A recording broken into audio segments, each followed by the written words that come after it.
natin, baptism. Ito yung ating kapag-guys. At hindi ko alam kung yung sa lupa ay darating. Tama ba? Meron din po kasi kanina yung baptism sa lupa. At salamat sa Lord na kanya pong pinagpapalaan ang ating church. Amen? At patuloy din pong ginagamit.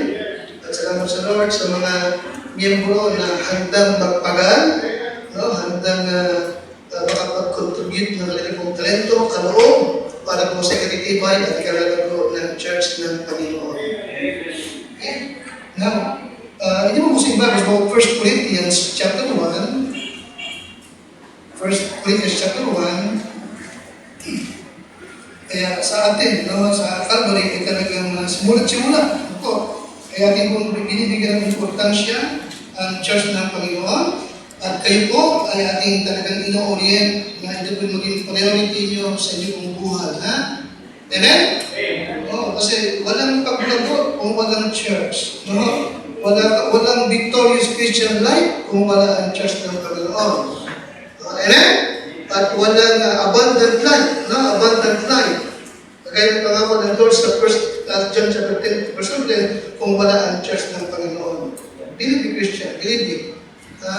Yung ability, yung gifts na binigay ng Diyos sa iyo, ay binigay ng Diyos sa iyo sapagkat ikaw ay member ng Calvary. Sa ganun, dito mo magamit yung gifts and ability na binigay ng Diyos sa iyo. Okay, sa iyong ikalalago at sa iyong ikapapamungan.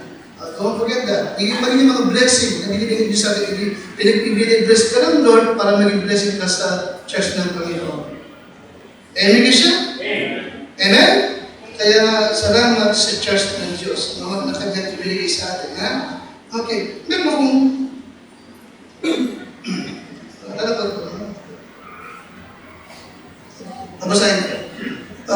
no institution here on earth can accomplish what church done to you.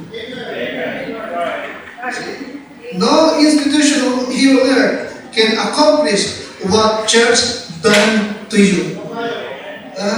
Okay? God uses the church to reach you. God uses His church to edify you. God uses the church to discipline you. God uses the church to correct you. Amen? Kaya unto Him be glory in the church. Okay. Now, kaya salamat sa church. No? Okay, salamat sa church. Now, nais kong ipakita yung mga pictures sa inyo. No? Ito yung church na hinangaan ko, no, kay young people pa. Tinan niyo po. Ito yung na Senate Day ng Akron Baptist Temple. Ang founder nito is Dallas Billington. Trabahador siya sa gawaan ng gulong, Goodrich. No? Naligtas po siya, naligtas po siya. No? Bagamat di siya nakatapos ng kolehiyo, pero nangarap na maging gobernador. No? Nangarap na maging gobernador ng Texas. No? Okay, nag-aral, personal study, hanggang tinawag ng Diyos na same. Tinawag at sinimula niya itong Akron Baptist Temple. Hindi niyo po, napakalaki po niya. No? Sa kanyang tinatawag na Senate, umaabot ng 10,000 ang kanyang attendance. 10,000. Okay? Okay. Ito yung unang-unang mega church sa Amerika, nasa Texas. Akron, Illinois. Illinois pala. Okay, nakati po, galing building. At yung nakaparada mga sakyan, 10,000. Okay? Ang kanyang bus, 50. Ang kanyang Sunday school pa lang ay 6,000 na. Okay? Meron ba kayo mag-attendance niya para Justin? Sumunod. Okay. You see? Ganyan kalaki. No? Ang inaabot. Alright? Nagtakis sa puso. Nababay siya. Kumalit yung kanyang anak, si Charles Billington. At namit ko pa siya doon sa Manila conference. Charles Billington. Okay? Hanggang sa bandang muli, namatay si Church Billington, then bandang muli, nagka-problema sa church na, look, kasi inabandon na yung church. wala na. Okay? Pero whatever it is rin, ay na yung church, ay na yung lugar nila, abandonado na, for sale, namatay yung church. Alright? Now, if you remember, Brother Arnie, Brother Barrio, yung kasama ko, nalala niyo yung nagpunta ng Lawag, Brother Arnie, Barboy, speaker natin si J.R. Parrington. Yung tumatay pa sa upuan, nag-preach siya. Nakapunta ko sa simbahan, Charlotte, ang laki. Ang laki na attendance. Okay, talagang fiery yung pastor. No?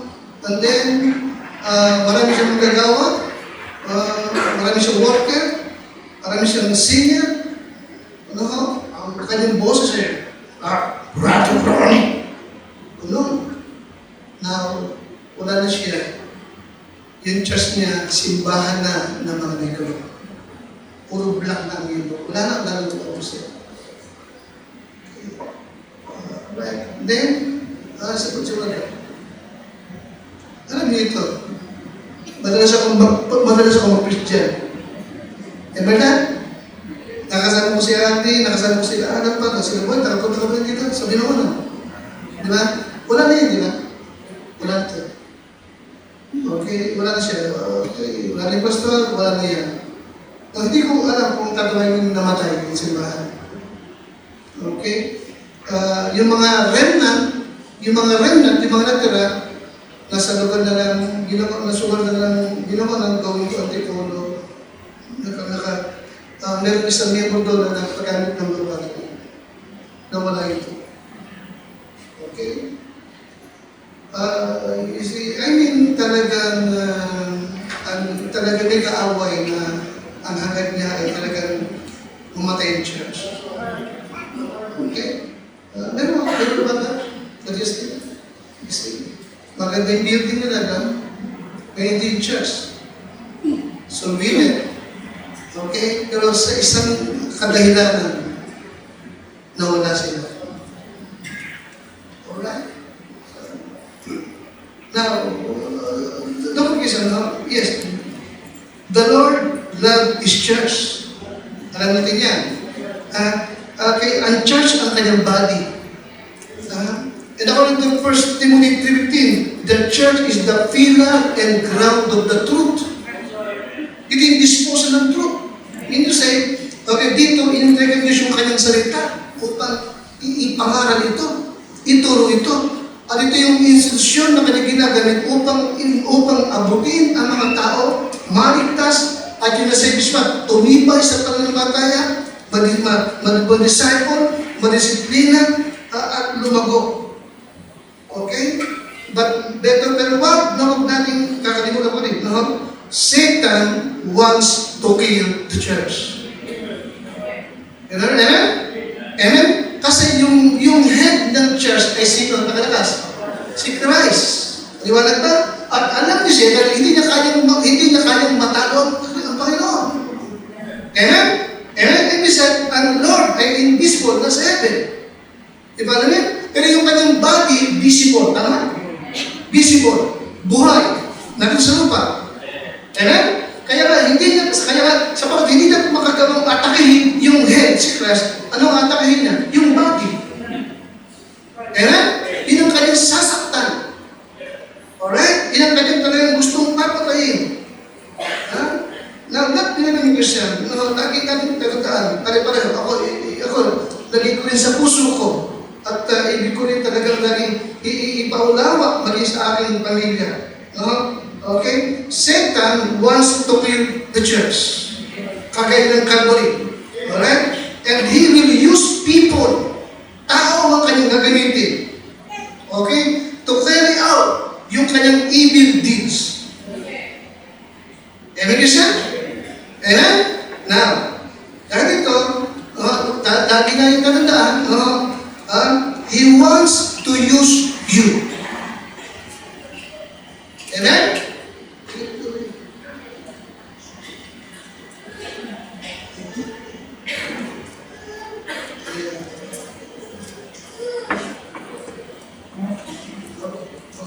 Makakanta sila. Christine, naganda kayo ng kanta, ha?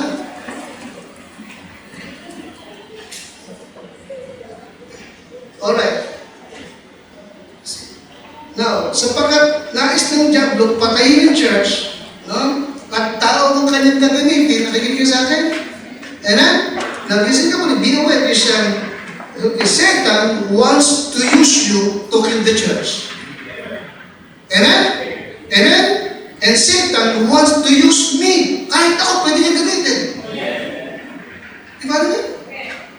Amen? Maraming mga church namatay. Alright?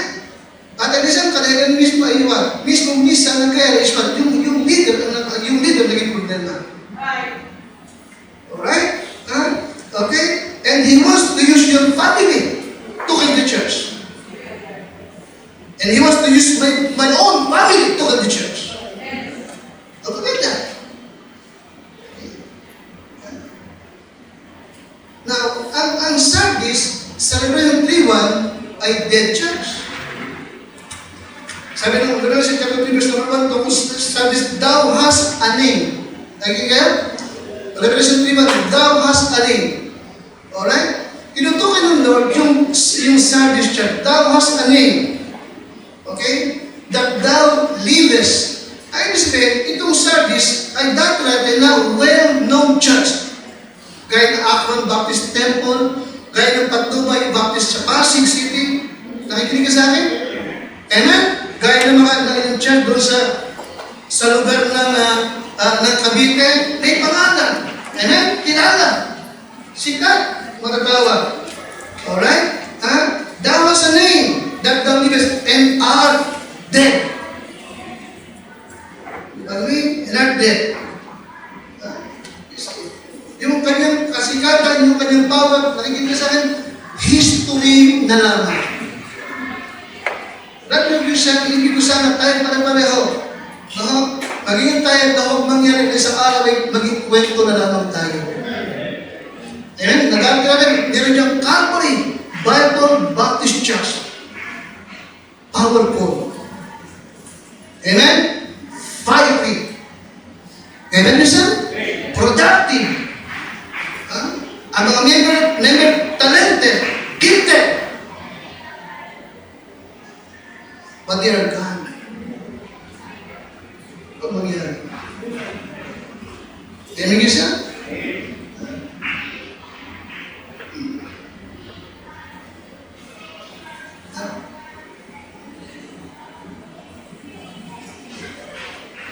Kaya, ang iba, the church, namatay na talaga, nagsarado na ng pinto. Kung kayo mapupunta ng Rosario, ano ba kayo? June, De Castro Pasig, ano na gano'n yun? Yamson Subdivision. Tama? Pupunta kayo ng Yamson Subdivision, nandun pa, yung gusali ng Pagdabay Bible Church. Pero nabubulok na, sarado na. Wala na yung pangalan. At inuupahan na lamang ito ng Assembly of God, Pentecostal Church. May pangalan, pero patay na. Ano yung isa? Okay, nasabi ko kanina, Satan wants to use you to get the church. Tama? Amen? At maaaring gamitin niya rin ako to get the church. Maaaring gamitin niya rin yung pamilya mo, pamilya ko to get the church. Alright? Pero huwag mangyari. Kasi ayaw ko mangyari at hindi mo gusto yung mangyari. Kasi ito tayo kung bakit tayo nag-uusap ng ganito. Right?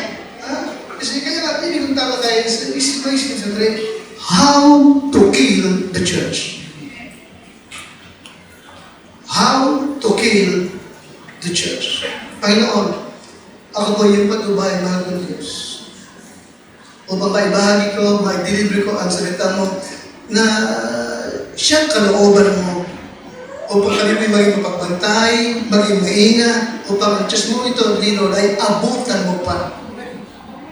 Nabuhay, masigla, powerful, filled ng Holy Spirit, at mabunga. At ang mga anak nito, sa Lumban, sa Aniles, maging sa Taguig, at ang magiging mga anak pa. So Lord, gamitin mo lang ako, at ang bigyan mo ng power energy na lubos kong kailangan o Holy Spirit. Sa pangalan po ng Panginoon. Amen. Now, 1 Corinthians chapter 1, and verse number 10.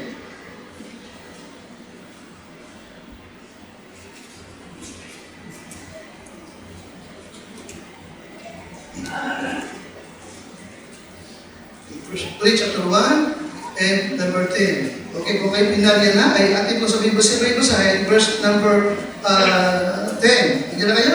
Okay, sabay-sabay po tayo. Ready? Basa. Now, I beseech you, brethren, by the name of our Lord Jesus Christ, that ye all speak the same thing, and that there be no divisions among you, but that ye be perfectly joined together in the same mind and in the same judgment. For it hath been declared unto me of you, my brethren, by them which are of the house of Chloe, that there are contentions among you.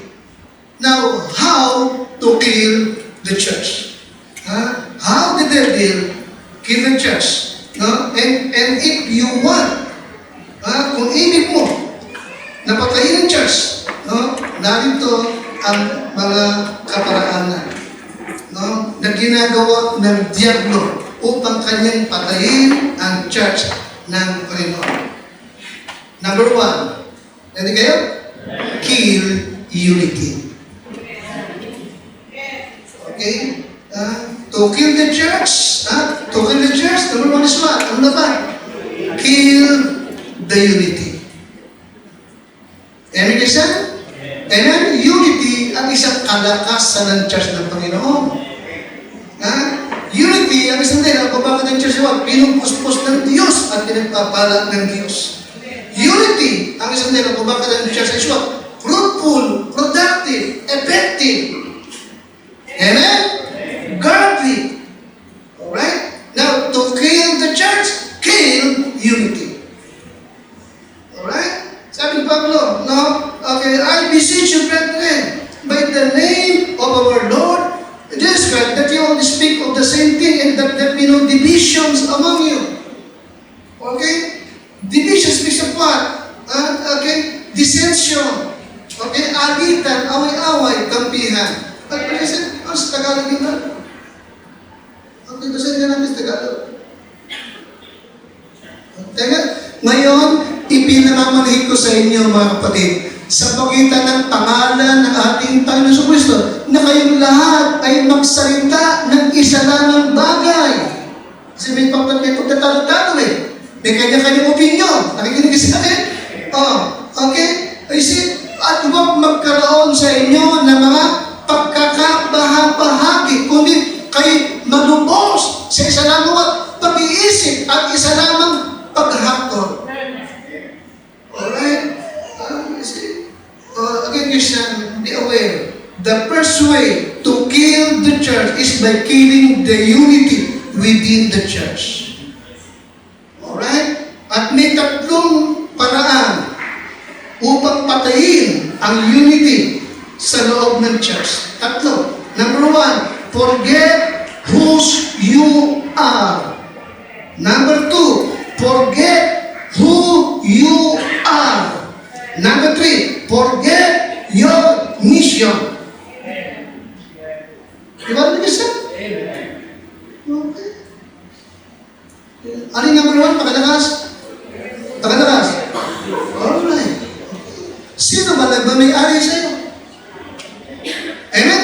Lagi mong tatandaan, lagi mong ilalagay sa isip. Okay, hindi ka na sa iyong sarili. Ikaw ay binili na sa halaga. Amen? The moment na nilimot mo kung sino ka at sino nagmamayari sa iyo, mag-uugali ka na ugali ng isang hindi mananampalataya. Lagi mong tatandaan, binili ka sa halaga. Tinubos ka ng dugo ni Yesu Kristo. Hindi ka na sa iyong sarili. Ikaw ay sa Diyos at pag-aari ng Diyos. Huwag kong nilimutin yun. Saan ka man makakarating? Ano man ang magiging iyong tungkulin at gawain dito sa loob ng Calvary, ikaw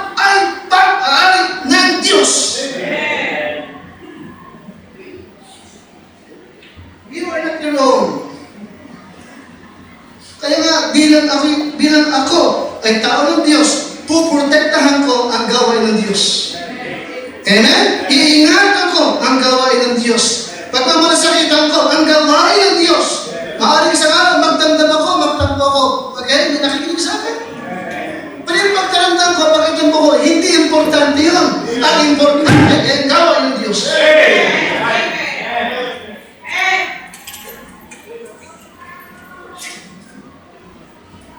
So, to end the church, clear unity.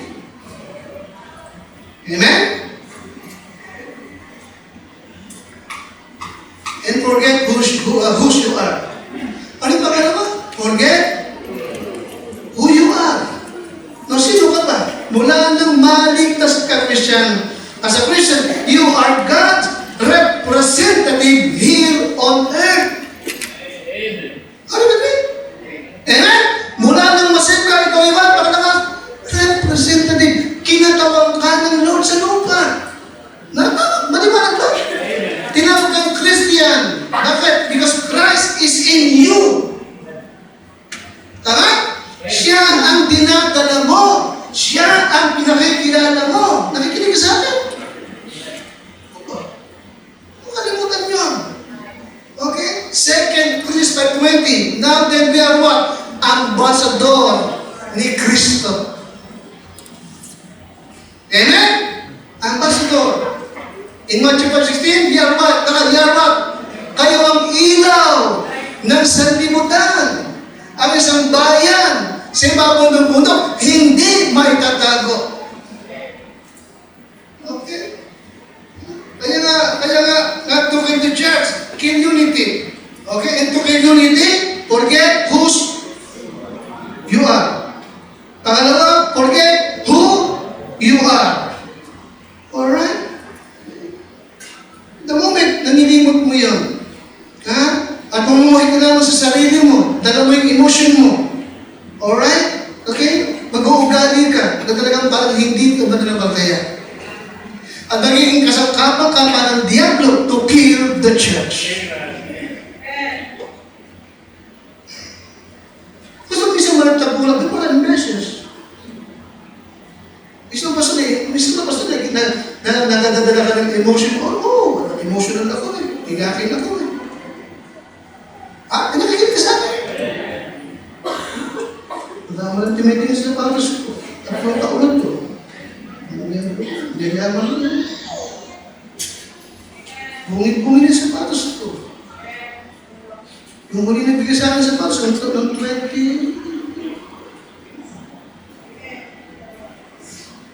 Ano niya ko? Ewan kayo na may tingnan niyo kayo. Ito sa bilong-bilong. Nauna niyo ako? Talagang tayo ng gano'n. But, listen Christian, yung aking emotion ay hindi importante. Ang importante ay ang gawain ng Panginoon. Nakalimutan ako, pero huwag yung makalimutan kung sino ka. At sino nagmamayari sa iyo. Amen? Sa loob pa lang, maprotektahan natin at talaga na maingatan pa natin ang church ng ating Panginoon. Okay? Anong pangatlo? Forget your what? Forget your mission. Okay? The moment, nilimot mo yung mission mo. Bakit kaya niligtas? Bakit kanya nilagay sa Calvary Bible Baptist Church? Again, mag-uugali ka ng parang anak ng Diablo.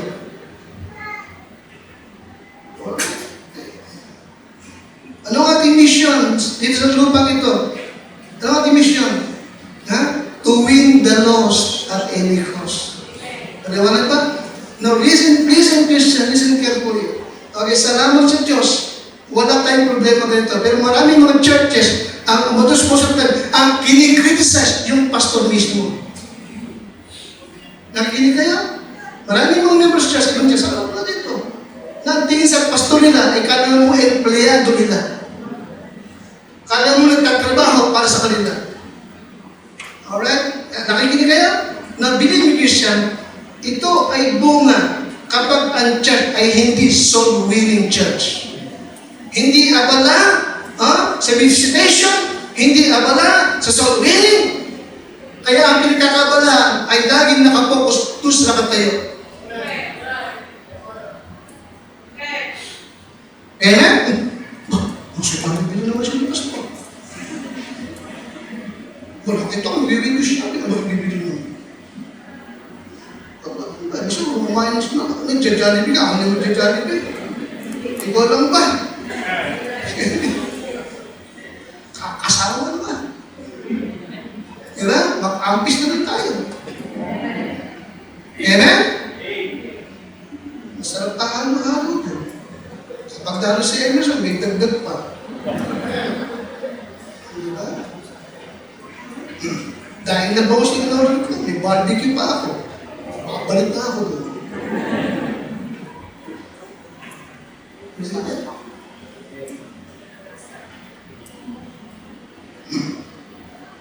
So don't forget your mission. Amen? Amen? You see, makikita mo sa church. No? Obserbahan niyo kapatid, yung ating mga kasama mula Monday hanggang Saturday ng soul winning, hindi mo problema. Walang away-away sila. Amen? Amen? Okay. Lagi mo na sabihin, ang soul winning 9 o'clock. Kung daanin niyo sa buko, sa bahay, kung makidaan sa bahay, 30 minutes na. Okay? Kung sasama kayo, andun dapat kayo, at least 9:10. Kaya sabi ko naman, di ba? Ang hintayan hanggang 9:29. 9 o'clock ang oras, 9:10 ang hintay. Lakad na. Okay? Yung wala, iwan. Umabot kayo. Amen? Ako na nagagalit, pero nasa lugar. Amen? Kasi may mga naghihintay na talo eh. Diba? Yung mga Jehovah, alas 5, walang lumag, naroon na eh. Ang Baptist, tulog pa yun. Ang bihira, alas 10 yung surveying, 10 o'clock, kakato. Isang oras, uwi, tayo. So, ang gutom na, niluluto pa ako. Ay, kung hindi lumagad kayo ng umaga, ano ka mga uwi? Ba't ba kaya nangali? Yung bull driver, sinuwi, tsaka sa jeep. Sino may maaga yun? Bahala kayo, sinusubo kay Pastor. Madibay pa kayo.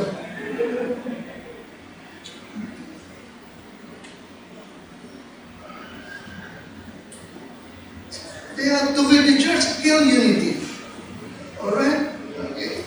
Ang Diablo listen, ang Diablo, gagawin niya lahat ng paraan to cause you to forget who you are. Ano yung pangalawa?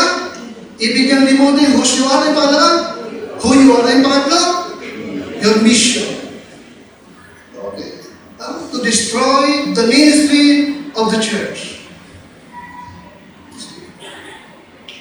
Minsan, ito mo may mga churches, ayaw magkita-kita. Pag naroon siya, hindi ako pupunta. Pag wala siya, pupunta ako. Ito mo, divided church. Debate na. Kawa-awa yung church. Kaya minsan ang ganda ng umpisa. Dahil lamang sa kaliit-liit na bagay, nasira, nawasak, nasira yung pagkaon. Amen? May church dyan sa lugar na yan. Parang hindi pa alam niyo yun. Hanggang sa namatay yung pastor, di ba, na-organize. Yung maaga namatay yung pastor. Maaga naman yung pastor. Maaga. Kailan niyo. Okay? Nagka-problema sila doon. Nagka-away-away. Nakaaway pati yung kapitbahay. Kaya testimony. So, hindi na sila nakabangon hanggang yung pastor maagang kinulang. Ayaw mangyari sa atin. Sa bagay walang duda, kayo ang katibayan na ang Diyos ay sumasa atin. Kayo ang katibayan na tayo'y binibless ng Panginoon. Kayo ang katibayan na nasa atin ang power ng ating Diyos. Okay? Kaya lang, mag-iyakan natin ang unity. Don't kill the church. Alright? But, again, Christian, isa sa paraan ng diablo to kill the church is to kill unity. Okay? Secondly, to kill the church, kill harmony. Ano yung pangalawa? Pangalakas? Kill harmony. Harmony is what? Sa Tagalog, pagkakasundo. Ano pa? Tagalog, pagtutulungan. Ano yung pangatlong kahulugan ng harmony sa Tagalog? Nagkakaunawaan. May pagkakaunawaan. Alright? Sabi ni Pablo sa 1 Corinthians 1, 11-12, for it had been declared unto me.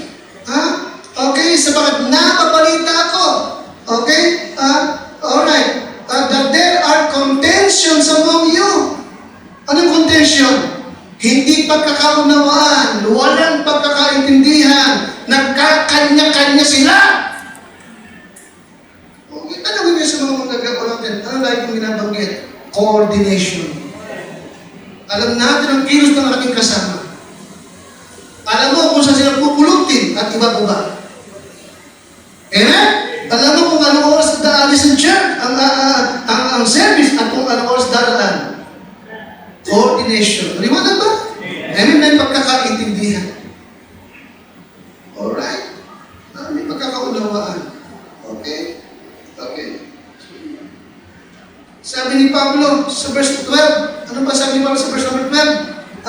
Okay, now this I say, that every one of you say, ako yung kay Pablo, yung isa naman, ako yung kay Apollos, ako yung kay Cephas, isa, ako yung kay Kristo. Walang harmony, amen? Walang harmony. Okay? Ang isa, siya gusto kong kasama, siya gusto kong leader, siya gusto kong magsalita.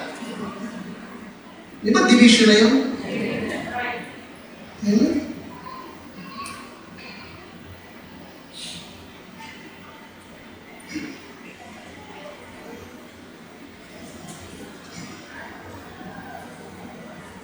Now, two ways to kill harmony. Una, fight about everything. To kill harmony, number one is what? Fight about everything. Lahat na lang, may tutol ka. Okay? Lahat na lang, kontrahin mo. Yan, nakikinig kayo? Salamat. Hindi pa tayo dumaan dyan. Wala pa. At hindi ubor sa atin yan. Amen? Sabi ko lang yun. Paano pag nagkaganon? Ano gagawin natin? Para siyempre. Amen? Fight about everything. Nakikisabi? Okay. Alam niyo ba mga kapatid, na maraming mga churches ay nasisira dahil lamang sa kulay ng kortina kung nakakabit. Ang iba naman ay hindi ako tinatawag mag-pray, siya tinawag. Hindi ako tinawag. Ako pa naman yung nag-recite. Nagsaulo ng prayer.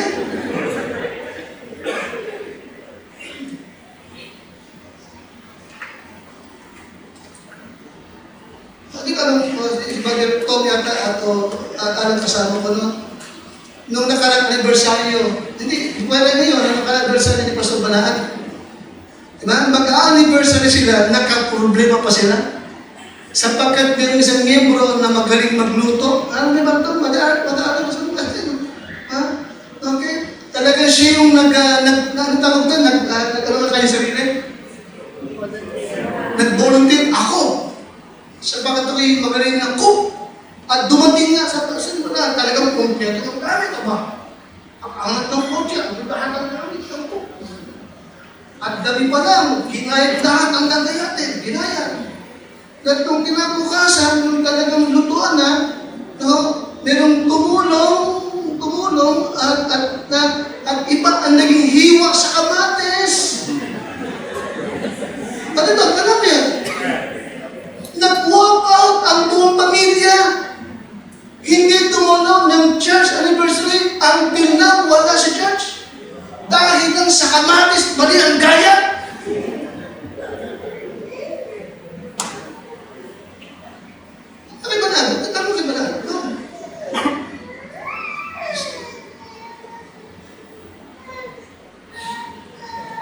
But yung totoo, parang naman yung nasisira lamang dahil sa maliit, napakaliit ng mga bagay.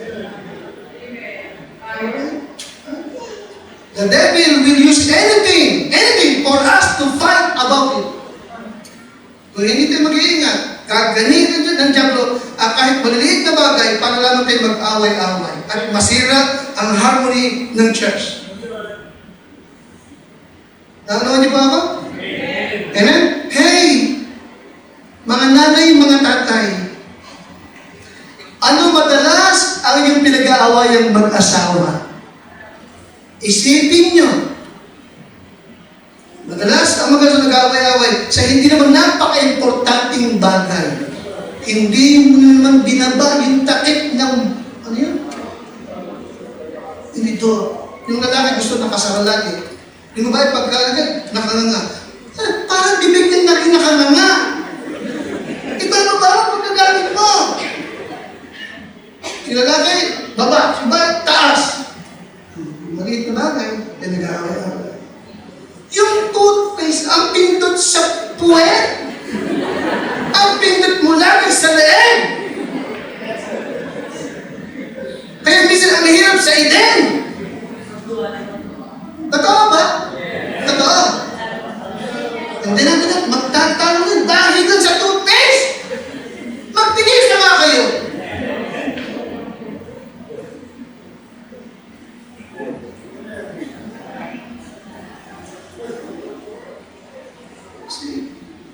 Isang dala natin sa church. Maliit na bagay na nagtatalo-talo. Hanggang sa bunong na, lumaki na lumaki, at nagkaroon na ng kampi-kampihan. Division. Kill the church.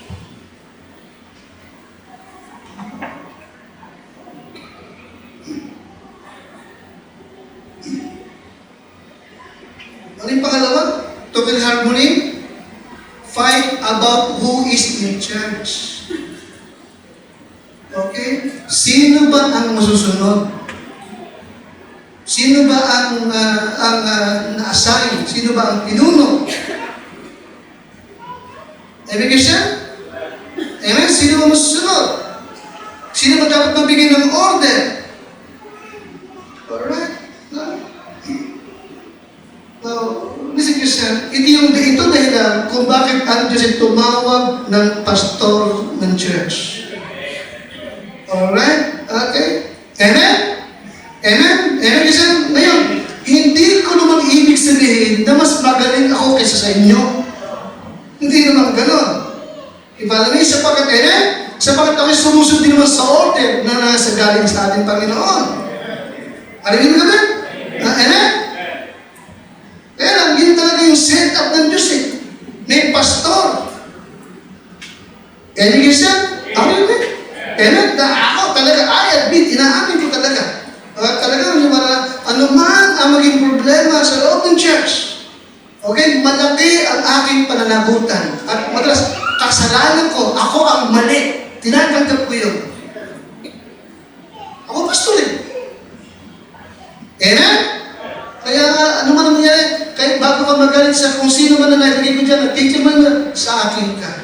Ako ang lagay doon. At kung magkamali, ako ang sagot doon.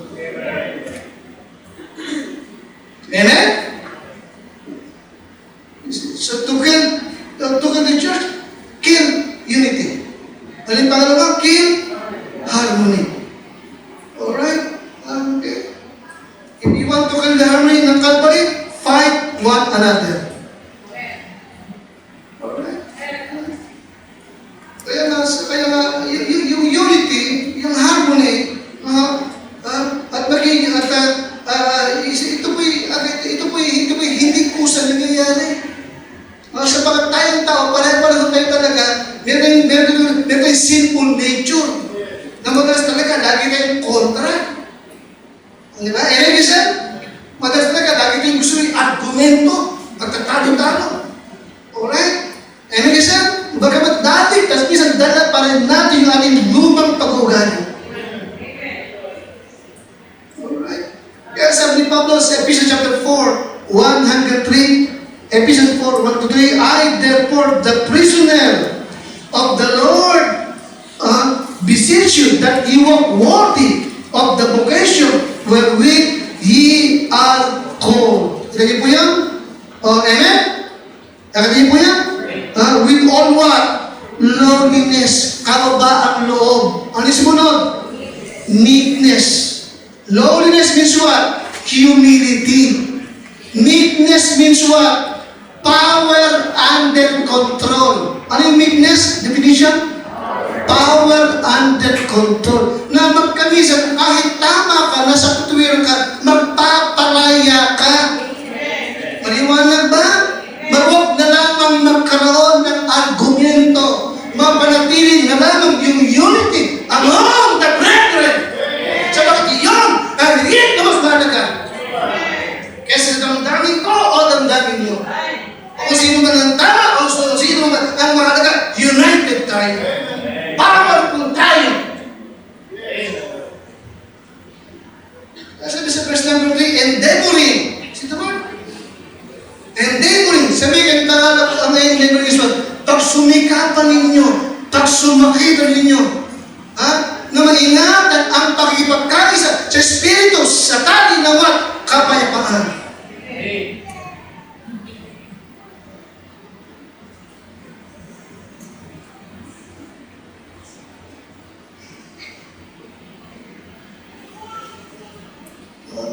Kamakailan,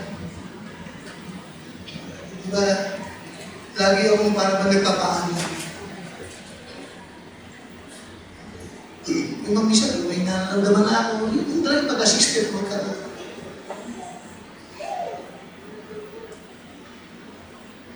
Sumasakit dito, sumasakit dito, sumasakit dito. May sumasakit dito. Isa, humuhog yung tenga. Ako, mabibinigyan ka ako. Yung mga high blood. Ayaw ko nga namang high blood ako. Baka lang mga high blood. Kaya, minsan sabi ko, pag ako'y wala, okay, ayan, simuhin. Okay, ayan, sila, matutulong-tulong. Mahirap pag nagbilang na wala, ay hindi mo na kung sinundahan kayo. Ako sa saan magpunta. Magpunta kay Bandeo, magpunta kay Aga. Nakikilala ko na sa inyo, pumuntahan niyo. Magsari ko pa rin ng Calvary.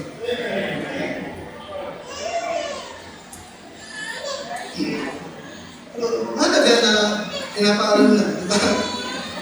Pagkaroon, I mean, kung sakali, nakikinig sa akin, kung sakali, nawala ako, at magkaroon ng conflict, alitan, division, magkaroon ng kampihan. Nakikinig sa akin? Kung saan ka mangyari yan? Okay. Saan ka papanig? Sino ang kakampihan mo? Ako niyo ako? Kung saan ka, wala na. Magkaroon ng alitan, tabuhan, galgalit, hindi pagkakaintindihan, ano ang gagawin ninyo? Ano ang gagawin ninyo? Magkakampihan? Sino ang panigan mo? Sino ang kakampihan mo? Tatandaan din lagi, kapag humanap ka ng kakampihan mo, mamamatay ang Calvary. Tatandaan din lagi, buhay pa ako, sinasabi ko sa inyo. Okay? If you look, napapanigan nyo, nakakampihan ninyo. If you look, kung sino mang tama at kung sino mang mali, we will become a history na lamang. Ano man nangyari? Always consider the Lord. Always consider the church. Okay? Always remember whose you are. Ano yung pangalawa? Who you are. Ano yung pangatlo? Your mission here on earth. Okay? Okay? Kung may open, nagbigay ang Bible ng tanging paraan. Diba? Galatians 6:1, ang paraan. Okay? Restore us as one in the spirit of meekness, considering thyself, lest thou also be tempted. Restore. Hindi siya tatadyakan, hindi siya tatapakan, hindi siya sasaktan, kundi what? Restore such an one in the spirit of meekness. Amen? Ang pag-uusap lagi is what? For what? For restoration. Manatili, bumakabangon. Restoration. Hindi siya babaguhin ng namamatay. Restoration. Will you follow me? Pangalawa, Ephesians 4:1 and 3. Endeavoring to keep the unity of what? Unity. Ang laging layunin pag may problema is what? Restoration. Ano yung pangalawa? Keep the unity. Yun lagi yan. Amen, siya. Yun manatili yung power ng Diyos sa ating church. Amen? But if you want to kill the church, kill unity. Ano yung pangalawa? Kill harmony. Pangatlo, kill humility. Kill humility. Alright? In 1 Corinthians chapter 1, verse 17 to number 18, okay, sabi ni Pablo, for Christ sent me not to baptize, but to preach the gospel, not with wisdom of words, lest the cross of Christ should be made of none effect. For the preaching of the cross is to them that perish foolishness, but unto us which are saved is what? Oh, is the power of God. Alright? Okay, huwag natin kakalimutan mo din, no? Okay, ang ating kasalanan ang siyang nagpako kay Kristo sa krus ng Kalbaryo. Huwag naman kakalimutan. Ang pagdurusan ng Lord at ang kanyang kamatan ay sanhi ng ating mga kasalanan. Amen? Hindi ng kanilang kasalanan, kundi ng ating kasama ako. Kasama ka. Alright? Tayong lahat ay naligtas lamang sa biyaya ng aking Panginoon.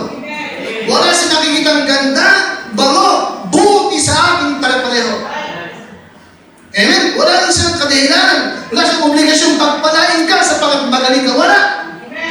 Lahat ng dahilan kung bakit nakakanta mo ito, napupunta ka ay dahil sa biyaya ng Diyos sa ating buhay. By the grace of God. Wala tayo may pagmamadali sa kanya. Wala. Lahat ng ito, bunga, gawa ng Diyos, hindi ko gawa. Wala akong na nagmamalaki. Amen? The moment na tinignan mo lahat na, talagang magaling ako, pagmamatay tayo.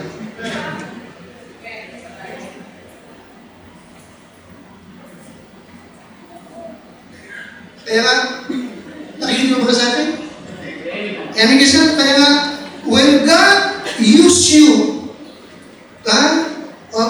to see great things happen, nakikinig sa akin?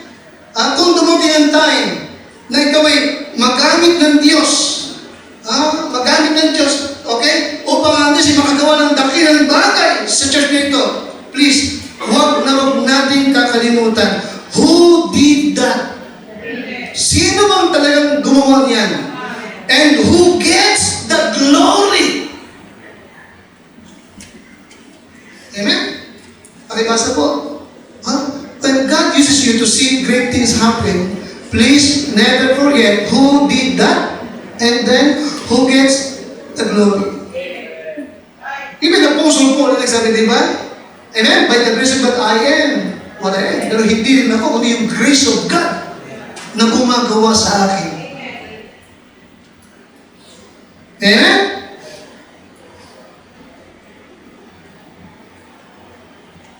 In 1 Corinthians chapter 1, 30 to 31, sabi ni Pablo, but of Him are ye in Christ Jesus, who of God is made unto us wisdom and righteousness and sanctification and redemption. Verse 31, nandiyan kaya? Tayo lahat. But according as it is written, pakitabas nga, mahinay tayo ko. He that glorieth, let him glory in the Lord. Amen? Let him glory in the Lord. Okay?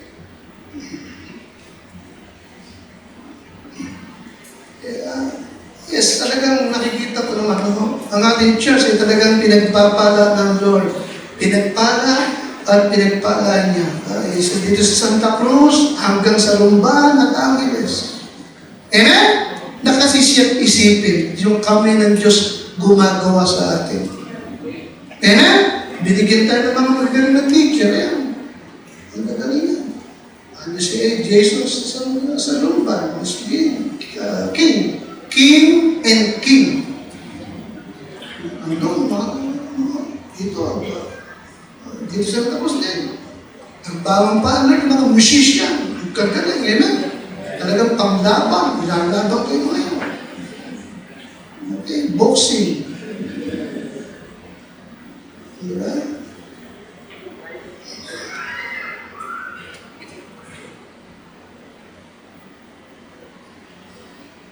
Ay, Brother Rolling, ako'y nahamon sa'yo. Nung nagpisa kay Rolling kasi, meron siya mga tumutugtog din eh. Kasano ba? Ilan sila, ilan tumutugtog? Konti na ano? Konti na eh. Ay, gagawin ko yun sa akin yan. O nalagpasan ko, ako 14, siya 7. Amen? Sabi ko, meron pa mga gustong tumugtog.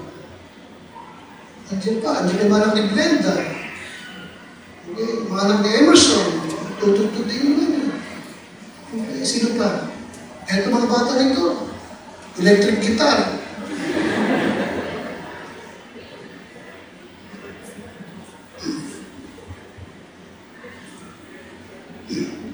Yung kanina, magaling bitbitin, diba? Violin eh. Yung kay Isil. Siya din ang mahirap piano kanya. Paano kung pupunta ka sa lugar? Piano ba? Pero buti, marunong din naman siya. So nakakatawa, amen? Pinagpapala ng Panginoon. Amen? Pero sa lahat na yan, lagi natin isaisip, who did that? Ang sabi ko, who did? Sino ang gumawa niyan? Hindi ako. Hindi ikaw. Kundi ang Panginoon. Amen? Siya ang in charge. Ako steward lang. Amen? Amen? Kaya ano man ang maganap sa Calvary, takto ko doon, sumunod ko doon, bangon ako madaling araw, Lord. Ito ang sitwasyon. Gagawin ko dyan, Panginoon. Lead me, Lord. Pero ito po kailangan ng gawain sa Lumban. Ito po kailangan ng gawain mo sa Santa Cruz. Hindi mo tatagal, may magandang simbahan sa Lumban. Tayo kailangan magpaganda rin. Amen siya? Ano man ang kasapitan, who did that? Thank God sa ating Panginoon. Okay. Amen? We are just instrument of God. Who did that? And we are just instrument of God. Okay? Tayo ay kasangkapan lang niya at magpasalamat tayo kung nagagalit tayo. Amen? At kaya ang ating lagi maging panalangin sa Lord, lagi mo akong gamitin. Laan ako para sa iyo. Alright? And lastly, kill purity. To kill the church, kill unity. Okay? And then kill harmony. Then kill humility. And only kill purity. Okay. Adultery, immorality, it kills the church. yung isang church na kilala during lumalayo sa lugar natin, namatay yung church because of what? They came, lakas niyo, nawala yung purity. Nawala yung purity. Nag-akala siya na sapagat siya'y ginagamit, ay pwede niyang gawin kahit ano man ang kanyang gustuhin. Alam niya, ay talagang malakas siya, ay visible siya, alright, nawala yung purity, namatay yung church na Panginoon. Kaya nga, nakikita natin na God works through a clean vessel. Ang lakas, God works through a clean vessel. Alright? Ginagamit ng Diyos yung malinis na sisidlan. Alright? Sa ganung paraan, yung power ng Diyos ay dumaloy sa atin pare-pareho. Panatilihin lang natin ang purity sa loob ng ating church.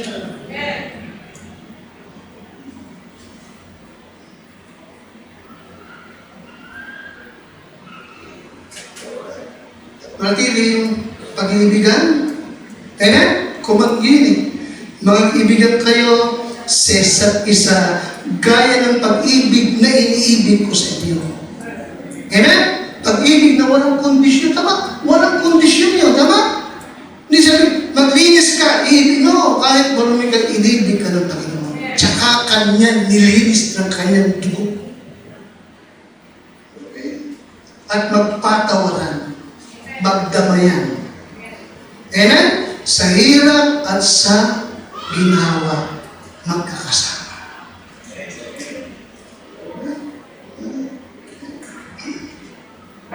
Huwag nating hayaan. No? Huwag nating hayaan na maging kasangkapan tayo ng Diablo to kill the church. Alright? Magkaroon tayo ng desire at determination hanggang dumating ang ating Panginoong Jesucristo. At tayo at kanyang kunin ang Calvary ay power ng Diyos. Amen?